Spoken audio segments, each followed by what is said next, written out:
Hello there ladies and gentlemen, and welcome back to Paragon and a more in-depth look at the deck building system. First off, we're gonna go over some rules about decks and cards. Decks consist of a total of 40 cards: Prime Helix, Equipment, and Upgrades. You've got a max total of 60 upgrade points in a game, and you earn them 3 at a time. Card costs range from 1 to 10 points. Cards can be bought or discarded in your base or when you're dead, but you cannot discard upgrades that you've put into an equipment card to open up that slot again. Discarding cards give back the initial cost, but not upgrades you put into it, and you will not be able to repurchase equipments or upgrades that you've discarded, and you cannot replace slotted upgrades. Equipment cards and upgrades have different affinity types attached to them. These are Fury, Corruption, Growth, Intellect, and Order, or they can be universal. Affinity types correspond to the individual heroes. Heroes can have 1 to 2 affinity types, and only heroes with that particular affinity can use those cards. Affinity cards matched with the right hero will have their cost reduced. There are both active and passive cards. You have 4 active slots and 2 passive slots. An active card means you can press numbers 1 to 4 to use their active ability, for example, place down a ward.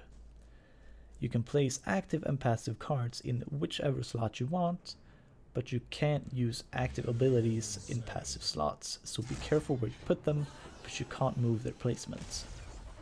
Some cards have a unique property to them, which means that they cannot be stacked.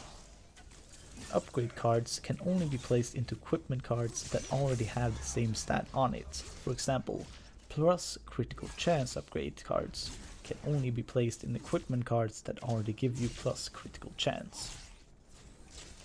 You cannot buy the Prime Helix card in game.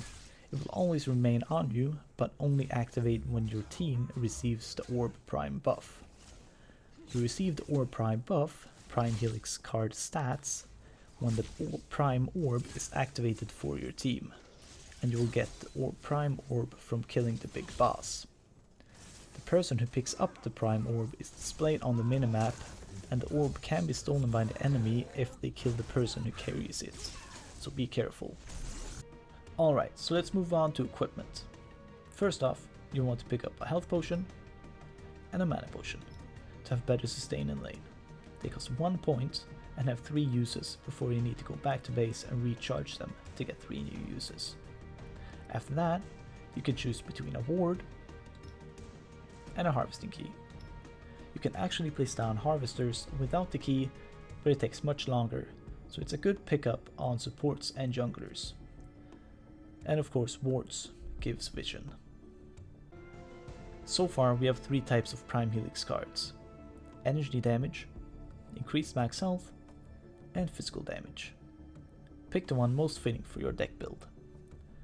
As I said, these cards are always in your inventory, but does not take up a card slot and will only activate when your team gets the OP buff from activating the orb after killing the big boss or taking it from the enemy. The buff is lost upon death, but you will always have the card so you can activate the Prime Orb again. As I said, there are a few different affinity type cards: Universal, Fury, Intellect, Growth, Corruption, and Order. And if you match these cards with a hero of the same affinity, cards and upgrades costs are reduced. If you don't know what affinity type a hero is, you can go to Play, and in the upper right corner of the hero pictures, you'll see small symbols. Green equals Growth, red equals Rage, blue equals Intellect, white equals Order, black equals Corruption. Remember, some heroes can have up to 2 different affinity types. You can also see what affinity types a hero is in the deck building screen, to the left of the filter, the small squares. Also, universal cards can be used by all heroes. I would suggest keeping stat spread as small as possible, grabbing maybe 3 to 4 stats per deck, and max 6 to 7 equipment cards per deck. And I would suggest not picking up multiples of the same equipment card. Upgrades come in the same affinity type as equipment cards, and will also cost less if matched with the corresponding hero type. you'll get a max total of 60 card points to buy items and upgrades with in-game, so spend them wisely. And get differently costing upgrades to be sure you can fill out all 3 slots in all your equipment cards you've picked. What you can do is pick an equipment card and go over which upgrades you want to put in it to get a better overview, instead of picking all equipment cards and then all upgrades. And remember, you can only upgrade equipment cards with upgrades of the same stats. For example, plus crit chance upgrades go into plus crit chance equipment, so don't pick upgrades with stats that you don't have on your equipment cards. For example, if you don't have an equipment card that gives you plus mana, don't pick an upgrade with plus mana, because you won't be able to upgrade with it.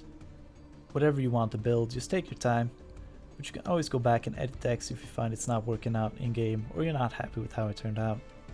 I know it can be overwhelming and confusing, but don't give up, and if you have any questions, just hit me up with a comment. Thank you all for watching. I hope you learned something from this video. Don't forget to hit that share button and spread the virus. I'll see you next time. Bye.